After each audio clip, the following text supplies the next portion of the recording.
On bénit toujours le Dieu de Papa Florian. C'est grâce au témoignage de notre sœur Karina Stine, qui était très malade du pied, que le Dieu de Papa Florian a guéri, que vous êtes venu dans cette maison. Et vous aussi, vous avez expérimenté ce Dieu-là, qui vous a délivré d'un corps étranger qui se promenait. Allons-y. Puissance, Feu. Je vais dire merci ce matin au Dieu de Papa Florian. J'étais vraiment malade. J'ai été opérée de la thyroïde. Et depuis lors, ça ne va pas toujours. J'ai un mal qui se promène. Mais le mal, je ne sais pas d'où vient le mal. Au point où je n'arrivais plus à aller à l'hôpital. Parce que quand je vais, je ne sais pas qu'est-ce que je dois expliquer. Et c'est comme ça que je suis tombée sur le témoignage. Oh, quand j'ai vu le témoignage, il y a mon frère qui dit, mais on t'a déjà parlé de cet homme de Dieu là. Je dis, comment? Il dit, mais dans ton salon, il y a un frère qui était venu, il s'appelle Pacom, qui parlait du Dieu de Papa Florian, que c'est lui. Je dis, ah bon, car je ne sais pas. Et puis je commençais à m'intéresser au témoignage. Puis je rentrais, je prenais tout le temps, j'écoutais le témoignage jusqu'à ce que je vienne au chemin du ciel. Quand je suis venue, j'ai acheté le kit de guérison. Et c'est comme ça que je me suis purgée, j'ai commencé à faire des purges. Pour la première fois où je me suis purgée, il y a eu un bruit. Ce bruit-là a remué la maison. Au point où il y avait panel des femmes qui étaient sur TikTok. Et je suivais, parce que je suivais pratiquement tout. Et je ai rendu le témoin. Je me suis purgée avec la révélation divine, qu'il y a eu un bruit qui m'a fait vraiment peur. Mais c'est sorti comme du vent.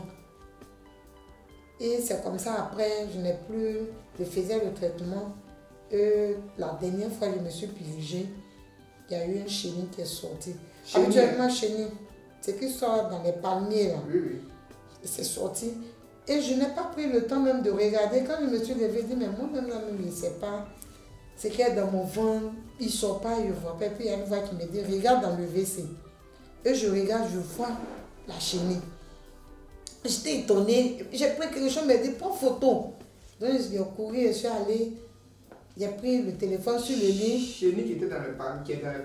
Oui, oui. C'est lui qui est sorti. Et je regarde plus près, il prend tout, il regarde ces chenilles. Puis j'ai pris photo. Puis j'ai commencé à dire merci au Dieu de Papa Florian. Vraiment, mes pieds s'enflaient. Quand je rentrais, j'ai un restaurant en fait. Je précise que j'ai un restaurant. Quand je rentre dans le restaurant, j'ai des palpitations. C'est comme quelque chose me dit, il faut sortir du restaurant. Et je n'arrive même pas à travailler dans mon propre restaurant. Je n'arrive pas à faire quelque chose. Quand j'arrive, j'ai des palpitations, ça ne va pas. Et le pied s'enfle. C'est dur comme ça. Quand je m'assois, le pied s'enfle. C'était quand le jour même où je venais là, André, ils ont posé du béton. Je n'arrivais pas à marcher. C'était difficile de soulever les pieds pour marcher. Et quand je suis arrivée, il y a une voix qui me dit, prends la serviette. Prends la serviette. Donc du coup, j'ai pris la serviette. J'ai dit, mais je prends la serviette, je fais quoi avec la serviette?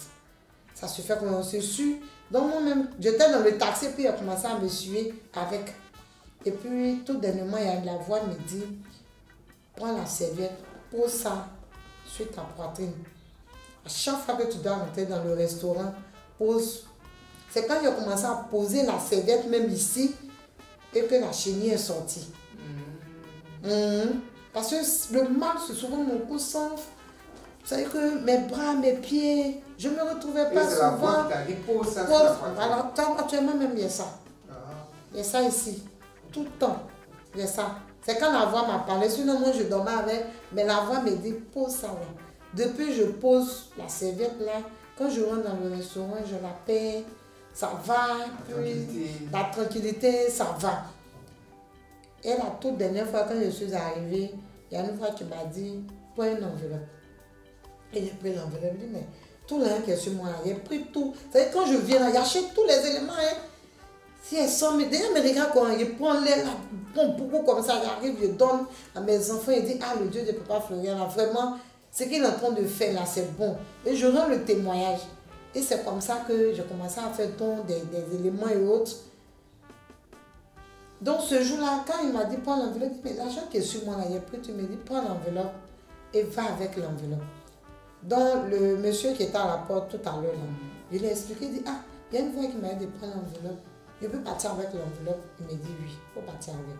Et quand je suis arrivée, à chaque fois que je mets vente, quand je viens, je mets de l'argent dedans.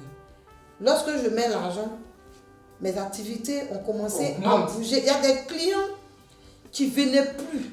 Et ces vieux clients, beaucoup d'hommes, c'est comme le restaurant était fermé même à les yeux. Et comme ça que les gens ont commencé à venir. Vraiment, je dis, mais c'est voilà. Va à la maison avec. Et quand tu finis de vendre, tu mets l'argent dans l'enveloppe. Je mets dans l'enveloppe, je fais une offrande dans l'enveloppe et j'ai des marchés. En tout cas, ça va, les marchés reviennent, ça va bien. Et puis j'ai la paix. Quand je rentre dans le restaurant, surtout j'ai la paix. Sinon, je n'avais pas la paix. Parce qu'auparavant, il y avait du sang qu'on versait dans le restaurant. Il y avait du sang. Souvent, quand on arrive, il y a des choses. Si ce n'est pas mon pied qui sent, c'est ma fille qui sent. C'était compliqué. Et quand on prend les filles, quand elles viennent, malgré qu'on les paye, mais les filles n'arrivent pas vraiment à faire ce qu'on veut, c'était difficile pour moi. Franchement, j'ai béni le Dieu. Tu as vu la différence, hein? Bien vu la différence. Parce que moi, je suis quelqu'un, je ne fais pas dans les églises. Et puis, je ne pratique pas. Je n'ai jamais pris quelque chose pour vendre, mais depuis mon enfance, quand je vends, ça marche. Quand je vends, ça marche. Parce que quand je suis dans une église, je respecte. Si c'est ma dîme, mes offrandes, je respecte. Et la seule voix, quand je suis rentrée ici, la voix que moi j'ai entendue, l'accomplissement. Je ne sais pas pourquoi j'ai entendu cette voix-là, l'accomplissement. Et je suis en train de voir. Et c'est cette voix-là que tu as suivie. Tu es en train de faire. Tu es en train de faire une chose qui t'a délivré. Qui m'a délivré. Restaurer le restaurant. Restaurer toutes choses, guérir. Et cette chenille est sortie. Vraiment, je dis merci au Dieu de Papa Florian. Et ce matin, je suis venue. Et quand je suis arrivée ici, j'ai pris l'engagement, il a dit, je veux voir. Tu as dit l'accomplissement. Je ne veux pas mélanger. Je ne veux plus aller où je vais là. Je veux voir quelque chose. Et depuis là, je ne suis pas encore, genre, retournée là-bas. Je n'ai pas encore fait culte aussi. Ça me fait 2 mois. Et le Seigneur m'a convaincu comme ça de prendre la carte de fidélité. Quand je suis venue, j'ai pris la carte de fidélité. En 2 mois, j'ai pris la carte de fidélité. Vraiment, je dis... On bénit le Dieu de Papa Florian. On le remercie pour tout ce qu'il fait. Vraiment. Et qu'il continue d'agir encore dans ta vie. Ah, voilà. C'est le remerciement qu'elle a. On va descendre. C'est le remerciement. Pour mettre ça au point de Dieu. Pour que ça serve de témoignage. Amen.